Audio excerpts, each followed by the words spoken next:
جمال الوجود بذكر الإله، وتصفو الحياة بنور هداه.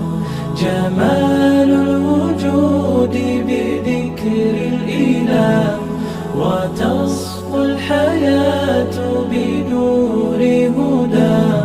وتطلب نفس له طاعة، ويبلغ سعد إلى منتهى. فؤاد شغوف إلى ربه، أحب رضاه أحب لقاه. يظل يجيء إلى ربوة قرار، ويسمو وذا مرتغى. فلا له